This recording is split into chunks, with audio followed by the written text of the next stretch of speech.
Yun mga boss, kakatapos lang natin mga paggawa ng mga big boss natin. Ito, isang 22mm na Cuban chain at dalawang 14mm na Cuban necklace at dalawang pendant. Baka kilala nyo nagpagawa nito. Salamat po sa mga big boss natin na nagpapagawa po sa atin. At isang singsing na J, initial J. Salamat po.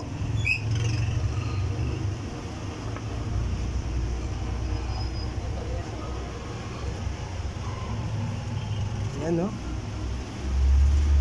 Isang 26 inches at isang 28 inches. Salamat po muli sa mga nagpapagawa.